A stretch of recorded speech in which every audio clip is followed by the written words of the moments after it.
kiatu isatoboka kwa kitabu.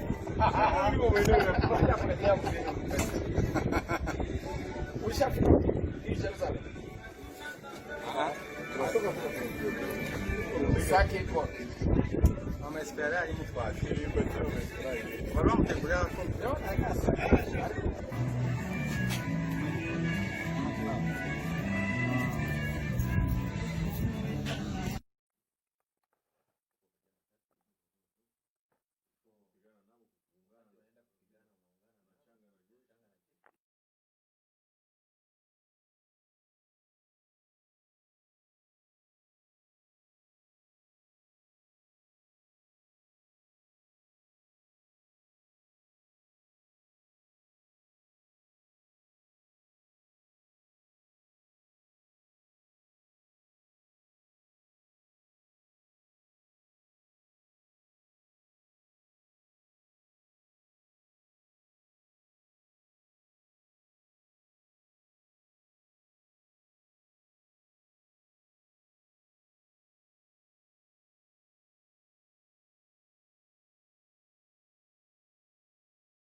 Balkanisé, ce n'est pas le Rwanda. Il n'y a pas les drapeaux du Rwanda qui flottent ici.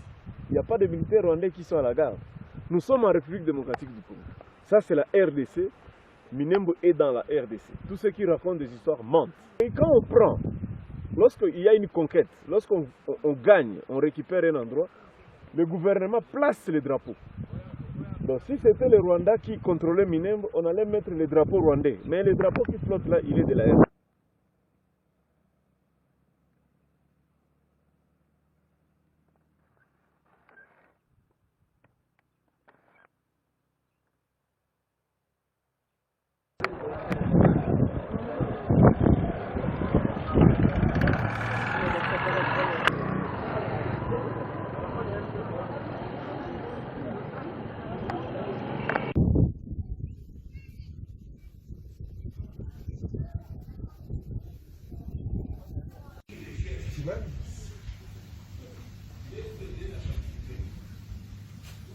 Ici c'est écrit République démocratique du Congo avec notre drapeau, province de Sud-Kivu, administration locale des Minembwe. Ce qui se passe à Kinshasa, là on fait tuer les gens ici gratuitement. On n'a pas écrit commune rurale ici.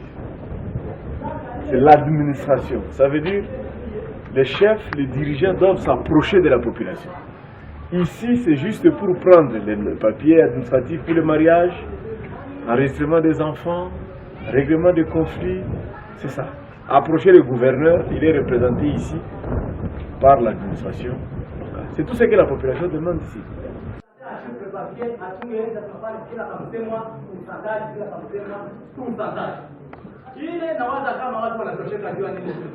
Tangu awali zamani sana mprojea vijana tunaweza walishindwa, ndio vile leo wangali wanashindwa vita, ndio tena mnarudisha, ndio wakuye tena tupatia ankete, kisha ile mandikateri yao mnawakamata, mnawarusha mnawapole, wanaenda Uvira, watafika Uvira watafanya nini? Ndio maana daili hiyo wakati watu wa vijana wako tena tuliwakamata, tukamata wanyama ya makonflikt tukawafikisha mumuna. Mais on pensait que nous devons fournir l'effort possible pour qu'on puisse bloquer toutes les voies possibles que les... Kusema ninakuwa mojawapo ya wanasiasa wa Sud-Kivu. Na niliona wanasema mtableau point numéro 4 parce que wanasema les manipulations politiques. Wale watu ambao wanafanya manipulation politique nami niko moja wao. Ninaanza kunyangula mikono na kulomba msamaha. Msamehe sisi wanasiasa. Kwa sababu mauaji yenyewe hapa haiko masemi ya Wakongo. Mauaji yenyewe hapa haiko masemi ya Baruba. Mauaji yenyewe hapa haiko wasemi ya Bangala. Kama watu wako wanakufa hapa kwa plateau, ni kinywa yetu mbaya. Shie Barega, shie Banyitu, shie Banyamulenge, shie Bafulero, shie tuko tunasema mbaya. Na tuko tunalalamika kwa televisheni kule ulimwengu mzima iko inasikia. Shie tuko ndani ya magari, tunalala ndani ya manyumba, watoto wetu wanasoma. Lakini nyie mama wako wanabakwa, watoto wao hawasome, watu wako wanakimbia, ngombe ziko zinaibwa kila siku. Nikusema kwa wakati nyinyi mnafanya hii mkutano hapa, Mungu awabariki sana. Niko Mkristo tutasema mingi, ni wale ambao wataandika, ujumbe nilikuwa nawaletea katika kitabu ya pili ya Wafalme. Sura 2 mstari wa 19. Kwa Kifaransa wanasema 2 Rois. 2 Rois chapitre 2 verset 19. Verset ya pili tutaipata kwa Waebrania, Hebreu chapitre 11 verset 30. Wacha tuone hiyo. 2 Rois chapitre 2 verset 19. Hebreu chapitre 11 verset 30. Wafalme wa pili sura ya pili mstari wa 19. Waebrania sura 11 mstari wa 13. Ndio. Katika kitabu wa Wafalme Biblia inasema hivi: hewa ama hali ama maisha ya mji wa Jericho yalikuwa mazuri. Tunaweza sema hivi, mimi nilala hapo. Kinshasa kwenye mimi natoka kwa Kifukutu. Huko imbu nyingi. Huko uchafu mingi kwenye mimi natoka. Lakini Minembo kwenye nililala, sikuvala mask. Hewa iko nzuri. Hakuna mustiki. Na hali ni sawa, kama unaona kwa macho, hali ya Minembo ni sawa. Biblia inasema Jericho nayo ilikuwa vile vile. Hali hewa ya Jericho ilikuwa safi. Yalikuwa mazuri sana kama Minembo. Lakini Jericho ambayo ilikuwa nchi nzuri, Jericho ambayo ilikuwa na hewa safi, ambayo ilikuwa na chakula safi, Jericho ilikosa kitu kimoja. Na ile kitu ambayo kilikosekana katika mji wa Jericho ilikuwa maji. Biblia inasema maji ya Jericho yalikuwa machafu. Na ikaleta mama kutukuzana. Ile ndio ilikuwa msiba wa Jericho. Kama mama anachukua mimba, mimba inatoka. Kama mama anachukua mimba, mimba inatoka. Nchi inaweza kuwa na majani mazuri. Nchi inaweza kuwa na hewa nzuri. Nchi inaweza kuwa na hali nzuri. Kama vile Minembo ina watu wazuri, ina hewa nzuri, ina mimea mazuri, chakula nilikula mgali ya muhindi ya mweupe ya mzuri sana. Lakini Minembo inakosa kitu kimoja. Mungu awabariki wakati mnakutanana hapa ili mtatue shida ya Minembo. Hata kama utaiona 10, muirudishe kushida kimoja na mkitatue ili hali ya Minembo irudie salama. Ili ngombe za Minembe zisiibwe. Ili wamama wa Minembe wasibaki. Tunaelewana? Katika kitabu wa Ibrania Biblia inasema kulikuwa kibambazi mkubwa ya Yeriko. Ilikuwa ukuta mkubwa. Mtu peke yake hakuna mwenye angeweza kuivunja. Biblia inasema hivi, kwa imani. Kwa imani kibambazi ya Yeriko ilifanya nini? Kwa imani shida ya Minembo itatatuliwa. Kwa imani ya Wanyamulenge amani itaingia hapa. Kwa imani ya Wafulero amani itaingia hapa. Kwa imani ya Wabembe amani itaingia. Kwa sababu nyie wote mlizaliwa, mlikuta kila mtu yuko hapa. Haiko wewe Mfulero mwenyewe ulizaliwa 1970, 1980, utakiambia nani Kara kama haiko Mkongomani. Wewe mwenyewe ulizaliwa hapa Msosatu, utaambia historia ndugu kama haiko Mkongomani. Kwa imani amani itakuja. Mrudishe hii kitu. Ni shewa polisi tunasema mbaya. Shewa polisi tupate fasi. Diba kuchagule. Diba kupatie posta ya ministre. Unatingiza huko. Msikomo unakubali tena. Nyinyi ndio mko mnakimbia, nyinyi ndio mko mnakufa. Maji ya Jericho yalikuwa mabaya. La cohabitation pacifique à Minembwe ile mon frère. Cohabitation pacifique iko mbaya. Hamuangaliane macho, hamtembeleane, hamuoane, hambadilishe pesa. Mnajenga ukuta kabambi katikati yenu. Mnatia mila ya Jericho entre Mabembe na Bafulero. Mnatia mila ya Jericho entre Wanyamulenge na Mabembe na Bafulero. Itavunjika tu mpaka kwa imani. Mungu awabariki sana. Hakuna wazo mzuri na hakuna wazo mbaya. Tutasikiliza wazo ya kila mtu, tutauliza, utaenda huku na huku, utapigwa huku na huku, lakini wakati una upendo, umutima njia za wanadamu, Mungu anakuwa juu ya elimu na akili za wanadamu. Mungu kwa kutunza Minembwe ni lazima msamaha ndio ipite mbele. Na wakati tutaanza sema kama tusameane, masikio tutakuwa nasikia radi tu. Mwenye alibaka bibi yako, kama yuko anasema uko nasikia radi kumasikia. Mwenye alikuiba ngombe, kama yuko anasema uko nasikia radi kumasikia. Mungu mwenye aliumba watu, Mungu mwenye aliumba dunia, Mungu anasema hivi. Kitabu ya Proverbe. Proverbe ni sana Kiswahili. Mizani. Tuangalie Mizali sura 11 mstari wa 4. Proverbe 11:4. Kwa Kifaransa wanasema hivi. Au jour de la colère, la richesse ne sert à rien, mais la justice délivre de la mort. Kama watu wako na hasira ndani ya mioyo yao, utajiri haina mafaa. Kama unakuwa na hasira ndani ya moyo wako, ngombe zako hazina mafaa, butiki yako haina mafaa, mamoto zako hazina mafaa, mashamba zako hazina mafaa. Kitu moja itaokoa watu na kifo ni sheria. Sheria tu ndio inaweza kuokoa watu. Mungu alisema sana justice élève une nation. Inaweza tu kuinua watu ni sheria.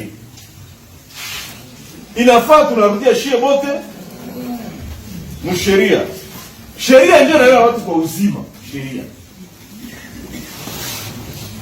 Sheria ndio inaepusha watu na kifo. Bamwami tuko nao hapo. Hauwezi kuwa mwami kama huko mtu wa sheria. Hauwezi kata maneno kama huko unabagua. Mwami mzuri ni yule mwenye Mubembe atakimbilia. Mwami mzuri ni yule mwenye Mfulero atakimbilia. Mwami mzuri ni yule mwenye Munyamulenge atakimbilia. Burugumestre hawezi kuwa burugumestre wa Nyamulenge. Haiko burugumestre tena. Burugumestre ni wa Mabembe, burugumestre ni wa Mfulero, ni wa wajane na ni wa watoto. Nous venons d'assister à une tribune d'expression populaire où chaque population, chaque couche de la population s'exprime pour résoudre le problème de la cohabitation pacifique. Nous leur avons proposé de formuler des objectifs de continuation et des objectifs de changement. Nous leur avons demandé de ne pas trop se fier par l'extérieur. Considérer que l'État, c'est aussi le bourgmestre qui est là. Il ne faut pas toujours attendre que l'État, quelqu'un doit venir de Kinshasa. Non. Nous leur avons proposé aussi comme solution, c'est l'autosécurisation. Que les Munyamulenge sécurisent le Mubembe, que les Mubembe sécurisent les Munyamulenge, que les Munyamulenge sécurisent les Mufulero, ainsi de suite. La loi sur la nationalité, nous leur avons expliqué la loi 04/022 du 12 novembre 2004, qui dit que tout celui qui veut être congolais peut devenir congolais, tout celui qui est né sur le sol congolais, même si tu es né dans un bateau congolais, bateau pavillon japonais, tu es congolais. Et l'article 10 de la Constitution revient sur cette question de la nationalité. Nous croyons qu'ils vont comprendre, parce qu'ici aussi, on a stipulé qu'un tola égale $400 et une vache vaut $400. Donc les gens commencent à voler les vaches pour aller les vendre, ça crée une instabilité économique, ça crée une perturbation. Je leur ai prodigué 2 ou 3 versets. J'ai dit, premier verset, Matthieu chapitre 6, de 14 à 15. Dieu dit, si vous attendez un pardon de Dieu, tu dois commencer par pardonner ton frère. Parce que si tu ne pardonnes pas ton voisin, tu ne pardonnes pas ton frère, n'espère pas recevoir le pardon de Dieu. Nous avons parlé au niveau de Proverbes chapitre 11, 4, verset 4 et verset 19. Au verset 4, la Bible dit, malgré la colère, malgré tout ce qui... Là où il y a la colère, il n'y a pas la richesse. Mais seule la justice peut épargner quelqu'un de la mort. Nous avons recommandé aux gens la justice. Espérer sur la justice, car seule la justice élève une nation. Il ne faut pas avoir justice de deux vitesses. Lorsqu'il y a un Munyamulenge commet un forfait, il est protégé par l'autorité. Non. Lorsqu'il y a un Mubembe commet un forfait, non. La justice doit être équitable pour tout le monde. Les autorités doivent être justes et équitables.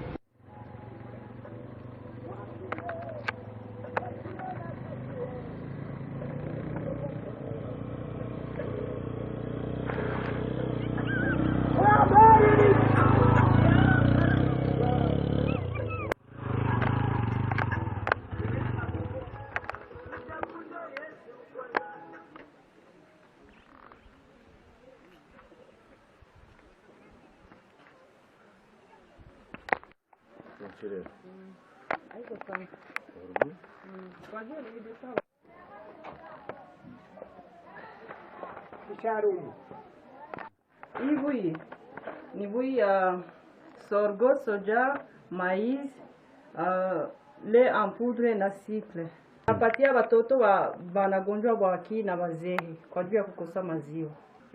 Hapa manake mkutime ya huku tulikuwa na mangombeza mingi, watoto walikuwa nazoea maziwa na wazee. Bati yote manake ilikuwa chakula yetu ya muhimu ilikuwa maziwa. Kisha sasa mwa siku kwa juu ya vita na mashida mangombe zikaenda. Sasa watoto waishaanza gonjwa bwaki. Ndio tukasema sasa tupime njia ya kupiga bui tuone gista basaidia.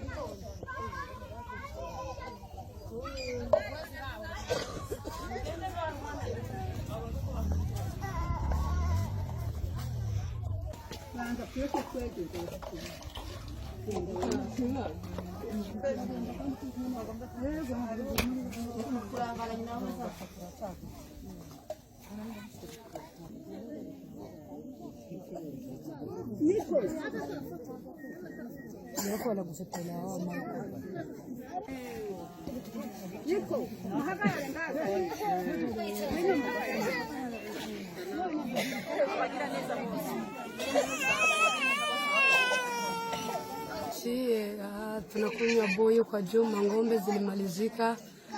Tulipiganiwa na vita mingi sana hapa huku kwetu kwa milima mirefu. Ngombe zote zikamalizika, maimai wakazibeba na zingine zikakufa. Kwa leo sasa hatuko na maziwa, tuko tunakunywa bui. Na tunashukuru sana shirika la Go Company ndio yenyewe litupatia hii bui. Kwa leo tuko tunakunywa, na watoto walikuwa wanagonjwa bwaki wote, hata na watate na wamama wajizito wale wote walikuwa na shida ya bwaki. Lakini kwa leo hii shirika itufanyizia vizuri, kila asubuhi tunaamkia hapa kukunywa ile bui, kupatia watoto bui. Na tena tunawashukuru sana na tunasema waendelee kutusaidia kwa juu hatujapata ile maziwa tukingaliki na ile shida.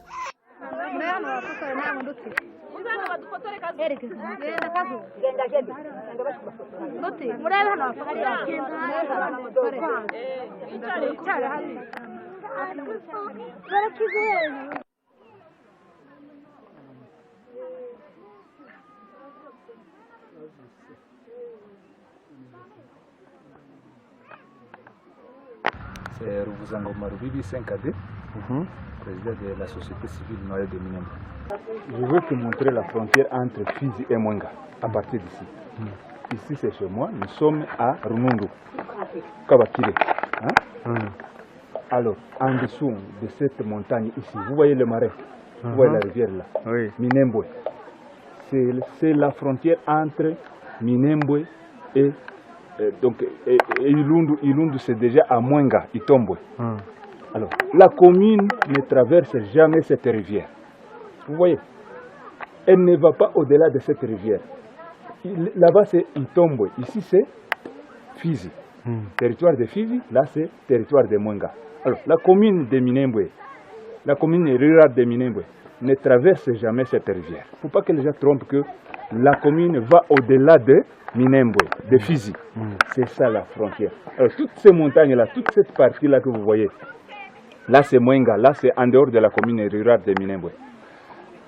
Vous voyez la maison là-bas, Nyarugabo Moïse, honorable Moïse. Oui. Il est de Mwenga. Vous voyez la colline là-bas, oui. C'est chez Excellence Azaria Surbero. Il est de Mwenga. Vous voyez la maison là-bas. Nous sommes déjà à Fizi, de l'autre côté. C'est chez Bizi Makara. La maison là-bas, c'est lui, c'est Bizi Makara. C'est chez Bizi Makara, la maison là-bas.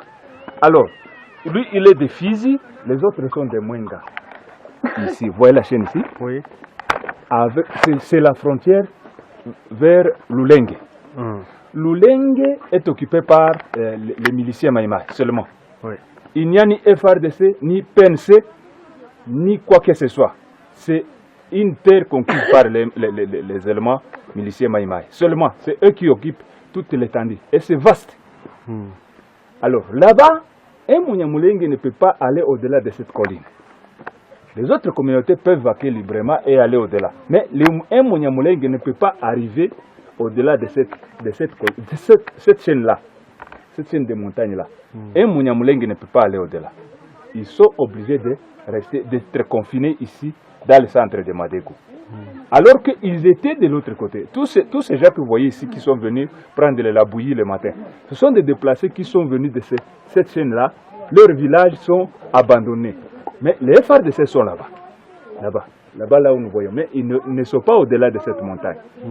Ils sont dans les villages abandonnés par la population.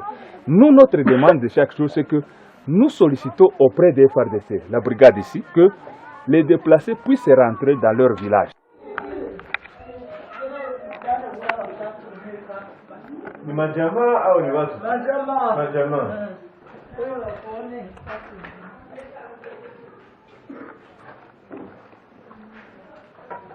Hawa ni wengine jamaa tatu zenye kwa hizi ni zingine matela na watoto, mmoja na grupu ya watoto yake, mwingine ni vile na vile.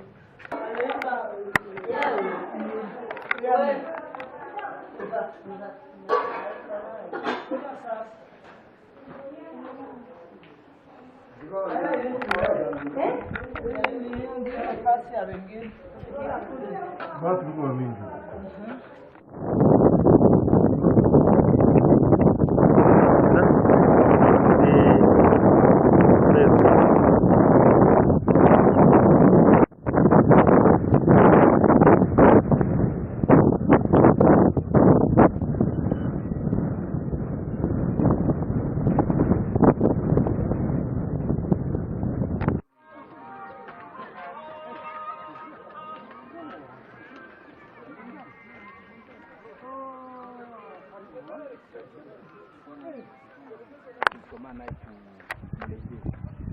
Zamani sana iko wapi?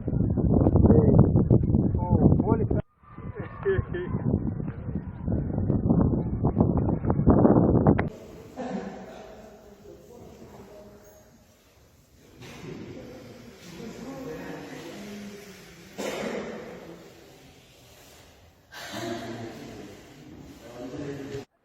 Leo baunduka kwa na telefoni niko kanaenda sababu ilikuwa kwa aeroport Nairobi. Tuliongea nabo sana. Wili tunalia tu wote na eno. Sasa hivi wanasema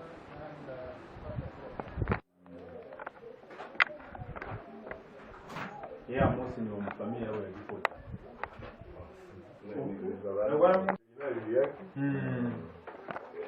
Ripoti ni wanaume wazuri warefu. Tena warefu. Nzuri sana. Tena waroho mzuri. Sasa huyu walimu na security mmekuwa mnaendelea sana. Tunajaribu tu. Malgré ile tunaendelea tu kutumika.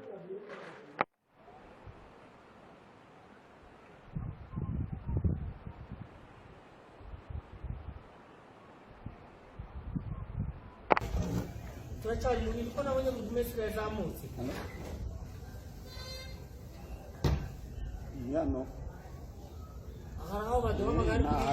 Sema kama niko Mbabazi Manywa Rafael. Mimi ni wa jamaa ya Manywa. Tunazaliwa pamoja na Excellence Ministre Azarias ambaye aliwahi kuwa vice president wa nchi. Mimi ndio mkubwa mwetu, mimi ndio kidarakio kikubwa, yeye ni waine kwetu na nifuata mara 3. Seke mbele katikati yetu kwa watu wawili. Yeye amesoma, amezaliwa hapa mu 1964 hapa Minembwe, haiko mbali, na alisomea Minembwe na akaongeza masomo yake Kalemi, akaenda Lubumbashi, akawa magistrat, akawa avocat pale, aliendelea hadi akawa vice president wa nchi. Mimi naitwa kwa jina Semahoro Karaha, sultani wa asili hapa operato ya Minembwe. Ile jina ya Karaha, ile jina mnajua kama niko na mdogo yangu alikuwa Kinshasa, alikuwa ministre wa affaires étrangères, alitumika Mkongo. Karaha bizima. Mimi naitwa kwa chefu notable Ruvugwa Rugitegenza. Mimi ni notable wa Kabingo. Kuhusu ile maneno unauliza, nasikia washamuka wanasimulia mzuri kuhusu historiki ya Wanyamulenge. Mimi niko chefu, niko wa saba. Depuis 1945 baba yangu alitawala. Baba katawala, ni babu yangu na baba ndafikia kwangu. Jina mimi ni Muhire Mudagiri Meshake, ni sultani mkubwa ndani ya sekteri ya Itombwe anayepatikana Paturambo, na nikiwa ndani ya teritwari ya Mwenga. Kwa majina naitwa Mitabo Bikino Leonard. Niko notable Pailundu. Ni mshangao watu kwenda wanajiuliza seme Munyamulenge ni mtu gani? Sisi ni wa Afrika kama Waafrika wengine, weusi wa Afrika. Unajua kama Afrika ilikonnetre migration et peuplement de l'Afrique. Waafrika walienda huku na huku, ukiangalia Sudan, ukiangalia Angola, ukiangalia Zambia, nafasi zingine, watu walikuwa wanatembea katika Afrika, ilikuwa nchi haina mipaka. 1679 Wanyamulenge walikuwa ndani ya Kongo. Sero histoire ile ndio vague ya kwanza. 1789 ni vague ya pili, wako katika Kongo. C'est un peuple éleveur. Wanaenda wanatafuta marisho ya ngombe huku na huku. Nchi ilikuwa tu ni nchi ambayo haina mipaka. Mtu akukua anauliza mwingine asema unaenda wapi. Wakuwinda walikuwa wanawinda, wakuchimba wao wanachimba maoro. Tukakuja tukajikuta tuko ndani ya Kongo. Le partage de l'Afrique ambayo wanasema katika histoire la conférence de Berlin yenye ilifanya mipaka ya Afrika 1885, deja Munyamulenge alikuwa ndani ya Kongo. Tulikuwa huko kwa milima ya Mulenge, wengine deja walikuwa huko kwa plateau wanasema le Tutsi d'Itombwe. Tulikuwa pale pa Itombwe wanafanya kazi ya ufugo. Manake sisi ni wakongomani alali, isiyo kusema sema ile wanasema c'est la constitution ya 1960, hapana. Le partage de l'Afrique ilifanyika tuko Mkongo. Ndio maana sisi ni wakongomani halali, sio wale wanasema sema labda c'est la constitution, hapana. Mimi ni Mwami Karojo Ndahinda wa Minembwe. Kitu chenye nitajitambulisha kwanza, kama ninasema ni mwami, unajua kuna manotable, lakini ni Mwami Karojo. Wakati wabereji wamekuja, ninaweza kukupatia kwanza historia kidogo ya wamwami katika Sud Kivu. Ukiingia katika teritwari ya Mwenga utakuta sheferia ya Wamzimu, utakuta sheferia ya Basire, utakuta sheferia ya Bulinyi, utakuta sheferia ya Luinja. Pale ni teritwari ya Mwenga. Na secteur ile masheferi mu teritwari ya Mwenga kuko ba mwami ni ba chef de chefferie bale benye nataja uekarte secteur ya Itombwe Savana. Wakati unaingia mu teritwari ya Uvira utakuta sheferi 3, sheferi ya Bafuriru, sheferi ya Bavira na sheferi ya Barundi de la Prince de la Ruzizi. Ukaenda mu territoire ya Kabare utakuta sheferi ya Kabare. Unaingia mu territoire ya Walungu utakuta sheferi ya Kaziba na unakuta sheferi ya Ngweshi. Katika territoire ya Fizi, wazungu wakati walikuja walikuwa wanaangalia yule ambaye wanaita mwami, wanampatia kitambulisho. Hawa ambao unasikia ni wa chef de village ni wale ambao wana vibarua vidogo vya wa chef de collectivité, au mimi kama nimekuambia, wakati mzungu ambaye anaitwa administrateur Van Carter anakuja kufanya mpaka wa territoire ya Fizi na Mwenga, alikuwa na baba yangu Karojo Vedaste. Ilikuwa mwaka ya 53 wakati wanafanya ile mpaka, wanaandika Shene de Nakabunga anaandika barua kama nilikuwa na mwami Vedaste Karojo na mwami Kitongo, huyu anasikia chef de gumadi basi Munyaka Sidi. Hile barua ambayo alimupea ilikuwa approuvé na gouverneur Berger mwenyewe anaita Monsieur Cho, anampatia na karte ya nchi, anasema Kitongo iko kwake na Karojo iko kwake. Ile wakati ile barua ya administrateur jina lake ni Van Carter, gouverneur ni Monsieur Cho. Ile barua ya Monsieur Cho ni ya 48. Ndiyo maana wakati muzazi yangu mimi ninakuongelesha kama mwami wa asili, hapana chef de village, mwami wa asili. Mezile barua wakati wanazitosha juu ya maprobleme ya makonflit, wamoja walikuwa wanaenda wanazitia pale, na ile barua ilikuwa approuvé mu 77 na commissaire regional ambao wanaita Shangwe Okitodinga Lumbai. Anasema kama kweli huyu ni mwami. Sasa ataniita mgeni namna gani mtu ambao amepewa uwezo wa kuwa mwami wa asili kama wale wami wengine ambao nimekusha kutaja. Na wakati anasimamia ile mpaka na kuambia na majina ya waberge na zile dokima ziko hapana za kutafutisha. Sasa utakuwa uko na miaka 15 uko na barua za wabereji na mtu anakuja kukutaja ni mgeni namna gani? Sisi hatuko wageni. Wakati independence, mbele ya independence ya nchi ya Kongo, unaona kama independence ilitokea mwaka wa 16. Mwaka wa 58 kulikuwa kitu waliita soubsaut de l'independance. Wakati wa Kongomani wanakutana Bukavu, wanaenda kutengeneza independence wa mwami. Baba yangu alikuwa pale. Mwile programu yenyewe iliitwa soubsaut de l'independance. Wanaenda kuwaambia programu ya independence. Na unakumbuka sisi tunaiwa ile habari inaandikwa katika kitabu cha nani, utakuta phrase yenyewe wanaita soubsaut de l'independance. Balikuwa pale gisi wanaenda kutengeneza, baba yangu alikuwa gisi wanaenda kutengeneza independence, utaenda kuita mgeni namna gani? Hata wale wenyewe wanasema wale wa politici, ukawauliza mwami Karojo ni nani, wanajua wakati ni nani. Sasa kitu chenye kinatusangaza sisi, hii historia ya wabereji wanatembea katika hii na zile barua zenyewe zinatiu, utaita ule mtu mgeni namna gani? Utamuita namna gani? Maana yake sisi tuko na droit ya tuko wa mwami ya asili, tuko na budongo sawa ile bale bengine biko bengine litaja baluinja na bengine. Sasa nani mwenye anaweza kunyanganya? Wakati tunasema les chefferies de Barundi, les chefferies de Bafuriru, les chefferies de quoi? Et pourquoi pas les chefferies de Banyamulenge? Bataipiganisha namna gani? Sisi hatukatale kuishi na watu wengine. Ninaambia watoto wetu ambao wako katika, angalia hapa hii mwingine, Wanyamulenge wanajenga, Wafureru wanajenga, na ni sisi ambao tunawapatia hii bulongo ya kujenga.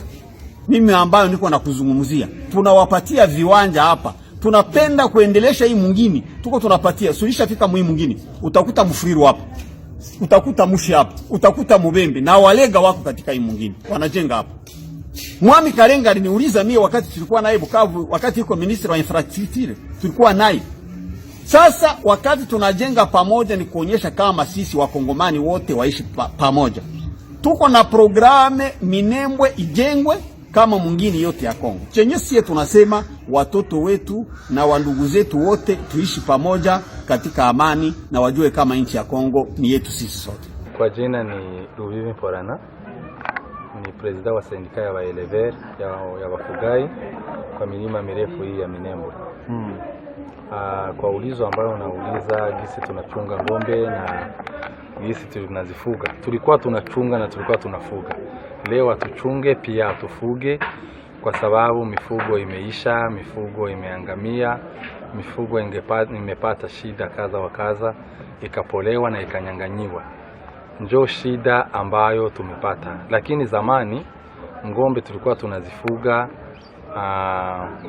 kuanzia Rurambo, ukiendelea ukiingia Bijombo, ukivuka Kamombo kuingia Itombwe na uingia Minembwe Centre. Wanyamulenge asili yao ilikuwa ni ufugo wa ng'ombe, na zile ng'ombe zilikuwa ni maelfu na maelfu. Hapo sasa ng'ombe tulikuwa tunaanza zichungia, transmase tulikuwa tunaifanya ni Lulenge.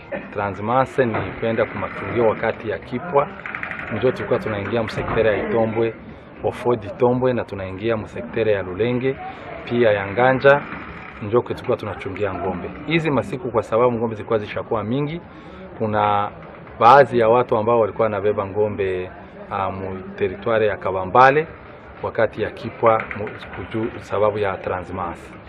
Tukakuwa kutana na shida ya vita, na vita hivyo vikaangamiza ng'ombe, karibu ng'ombe wote kuisha. Recensement yenye ilipitikana ya ng'ombe ya mu 2018 ilikuwa au plus de 400,000 têtes yenye ilikuwa hapa dernièrement kuisha polewa plus de 264,000 njo ng'ombe zilisha polewa, na leo zingali zinaendelea kupolewa. Hapa dernière fois delegation ya serikali ilikuwa hapa, nyuma delegation ilishapolewa ng'ombe karibu 700 tena zote zikaenda. Na hivyo njo gisi maisha ya ng'ombe tulikuwa tunaishi na ng'ombe Mnyamulenge egali ya elevage ya gros bétail, yaani ng'ombe. Na shida yenye tulipata ni nini? Shida ilitokana na udongo wa ndugu zetu wa voisin wa Bembe. Wa ndugu zetu wa Bembe wakasema kama udongo ni yao, udongo ni sous forme ya kizalikio yao, iko sawa walizaa. Hawajui kama udongo ni ya serikali, udongo emana de l'etat, hawajui kama udongo ni ya l'etat. Atumo masa mnafika wanasema udongo ni udongo yao, udongo ni udongo yao, na hili katuletea shida na misukosuko ya nguvu sana.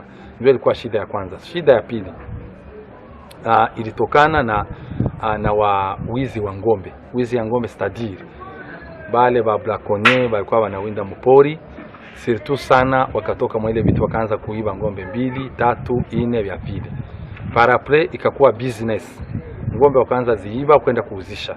Yali yeye wanaiba meme toute le troupeau, wanaenda nayo wanaichunga kupori usiku, mchana wanaikulisha, na yote ikatokana na ile mashida. Na ile usiku wanaikulisha, mchana plutôt wanashinda wanaichunga kupori. Parapre wakafanya nini? Wakaanza enda iuzisha. Kwenda kuiuzisha wanapata franka, wanapata pesa, ikakuwa ni business. Ili katokana munjia za barabara kwenda Lulimba, njia kwenda Kilembwe, ile yote wakatuangamiza na wakatufanyizia mambo mabaya, tena ubaya zaidi. Nyuma njoo wakakamata sasa systeme ya kumaliza na kuravaje ng'ombe zote ziishe. Na hii kidogo ambayo tunabakia nayo haina nafasi ya kukula, haina nafasi ya kutembea. Donc iko hapa là où nous sommes confinés, na njoo kwenye ng'ombe ziko confinés. Hii chache yenye tunabakia nayo hazina nafasi ya kukula, nafasi ya kutembea. C'est presque la totalité ya ng'ombe zilishaangamia, zilishaisha. Na ile effectif inasema ilikuwa kungambo ya regroupement ya baelever. Donc ni Rurambo, ni Kamombo, ni Minembwe, ni Kilicha, ni Bibokoboko. Ile yote sio wote tushakutana na ile shida ya ile piaje ya ng'ombe. En bref, ile ndio tunaweza tukasema kwa ufugo ya ng'ombe.